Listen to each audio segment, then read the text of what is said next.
Hi friends, எல்லோரும் எப்படி இருக்கீங்க? நல்லா இருக்கீங்களாப்பா? இன்றைக்கி நம்ம சென்னை காட் சமையலில் ரொம்ப சுவையான இட்லி தோசைக்கு தொட்டு சாப்பிடக்கூடிய பொடி தான் அரைக்க போகிறோம். இந்த பொடி அரைக்கிறதுக்கு தேவையான பொருள் என்னென்னு பார்க்கலாமா? உளுத்தம் பருப்பு ஒரு பவுல் நிறைய எடுத்திருக்கேன். எந்த பவுலில் அளக்குறீங்களோ அதே பவுலில் மெஷர்மெண்ட் நீங்கள் அளந்துக்கலாம். இப்போ உளுத்தம் பருப்பை நல்லா ஈவனாக தீஞ்சி போகாமல் கரெக்டாக பொன்னிறமாக வறுத்து எடுத்துக்குங்க. இது வறுக்கும்போது நிறைய ஹீட் வச்சிடாதீங்க, கம்மி பண்ணி அழகாக பக்கத்திலே இருந்து வறுத்துக்குங்க. நல்லா வந்திருக்கு பாருங்கள். இதே போல் வறுத்து நம்ம வேறு ஒரு பிளேட்டில் மாற்றிடலாம். அதுக்கப்புறம் இதுக்கு கடலைப்பருப்பு எடுக்க போகிறோம். நீங்கள் எந்த பவுலில் அளந்தீங்களோ அந்த பவுலில் அரை கப் அளவுக்கு கடலைப்பருப்பு எடுத்துக்கங்க. 1 கப்பு உளுத்தம்பருப்பு, அரை கப்பு கடலைப்பருப்பு. ரொம்ப டேஸ்டான இட்லி தோசை பொடி இதில் கிடச்சிடும். சத்துக்களும் அப்படியே முழுமையாக நமக்கு கிடைக்கும். இப்போ கடலைப்பருப்பை வறுத்து எடுத்து வச்சாச்சு.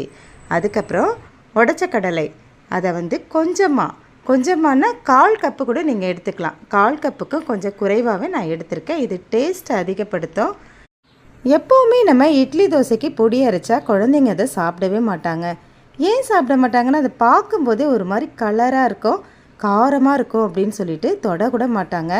ஆனால் இட்லி தோசை பொடியில் இருக்க எல்லா சத்துக்களும் குழந்தைகளுக்கும் தேவைப்படும். அதனால் இந்த மெத்தடில் நீங்கள் அரைச்சிங்கன்னா கலரும் உங்களுக்கு அதிகமாக தெரியாது, காரமும் தெரியாது.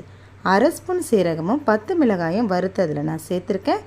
1 கைப்பிடி அளவுக்கு கருவேப்பிலை எடுத்து அதை நல்லா வாஷ் பண்ணிவிட்டு அதுக்கப்புறம் ஹீட் கம்மி பண்ணி வறுத்து எடுத்துக்கங்க. ரொம்ப சுவையான இந்த பொடி கொஞ்சம் நேரத்தில் நமக்கு கமகமன வாசனையாக ரெடி ஆகிடும்பா. தேவையான எல்லா பொருளும் இதில் சேர்த்தாச்சு. உப்பு உங்களுக்கு எவ்வளவு தேவையோ அதுக்கு ஏற்றது போல் பார்த்து சேர்த்துக்குங்க.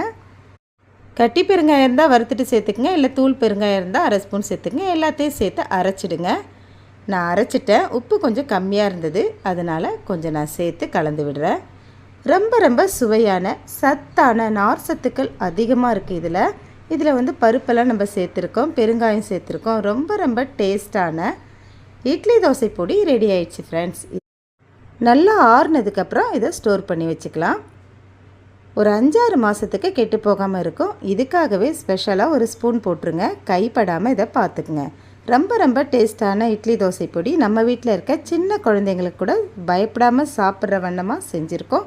உங்களுக்கு இந்த வீடியோ பயனுள்ளதாக இருக்குன்னு நம்புகிறேன். உங்களுக்கு இந்த வீடியோ பிடிச்சிருந்தா நம்ம சேனலை மறக்காமல் ஒரு சப்ஸ்கிரைப் பண்ணி லைக் பண்ணிக்கங்க ஃப்ரெண்ட்ஸ்.